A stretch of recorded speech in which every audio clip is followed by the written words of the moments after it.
উন্নয়ন খাতাদারি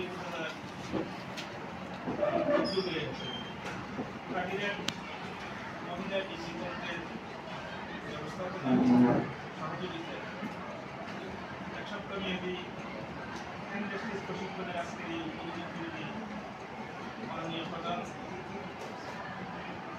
কাটিরের মহিলা কৃষিকর্মের সম্মানিত আমার শ্রদ্ধেয় স্যার জনাব প্রধানমন্ত্রী মহোদয় উপস্থিত আছেন আমাদের এই কাটিহার ডিগ্রি কলেজের ভাইস চ্যান্সেলর স্যার, উপস্থিত আছেন আমার শ্রদ্ধেয় স্যারেরা, ম্যাডামরা, স্নেহের প্রশিক্ষণার্থী, সবার প্রতি আমার সালাম। আসসালামু আলাইকুম ওয়া রাহমাতুল্লাহি ওয়া বারাকাতুহু।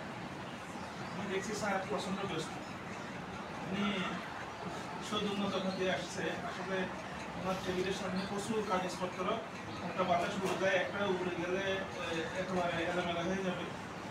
এর মধ্যে তিনি আমাদেরকে সময় দিয়েছেন। আমি আজকে আমরা শেষের দিন হয়তো কিছু কথা বলবো যে বাংলাদেশের মাত্র দেশ যেখানে একজন আয় রোজগার করে আমরা 5 জনের কাজ নির্ভর করে খাই। বাংলাদেশ পৃথিবীর আর কোথাও এই ধরনের ব্যবস্থা নেই, এই ধরনের ব্যবস্থা পৃথিবীর আর কোথাও নেই।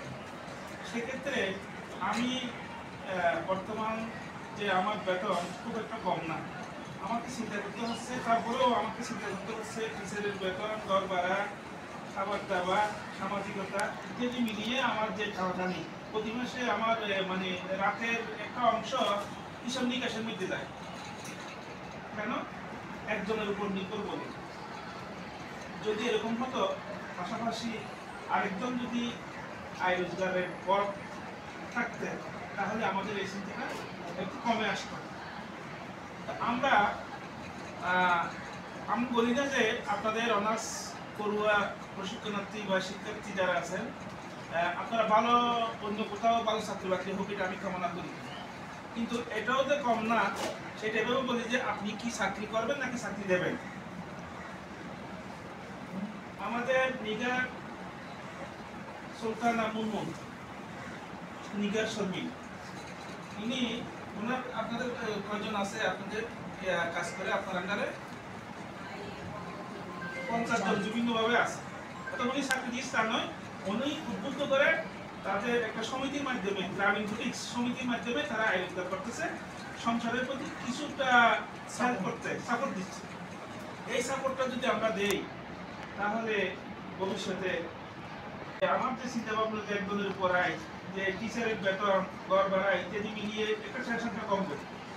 তা আমি চাই আমাদের এই আপনাদেরই একজন বোন সিনিয়র, তার নাম জেরি, সে নাকি অনেক বড় উদ্যোক্তা হয়েছে এবং আমরা তার তথ্যটা পেতে চাচ্ছি যে তার সাথে যোগাযোগ করে আমাদের হাই অফিসিয়ালদেরকে তাকে প্রদর্শন করবো, যাতে করে এই যুব উন্নয়নের আপনারা উদ্বুদ্ধ হতে পারেন। আমি শেষের দিন হয়তো কিছু কথা বলবো, আজকে আর বলছি না স্যার ব্যস্ততার কারণে, এবং আমাদের সকলের ব্যস্ততা আছে। আমারও হাই অফিসিয়াল একজন আসতেছেন, আমি স্যারের প্রতি কৃতজ্ঞতা জানাচ্ছি যে আমাদের একটা সুন্দর ব্যবস্থা করে দিয়েছেন।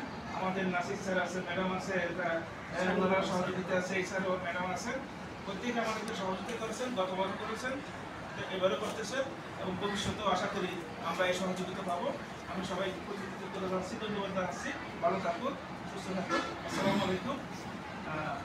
বিয়ে যাচ্ছি।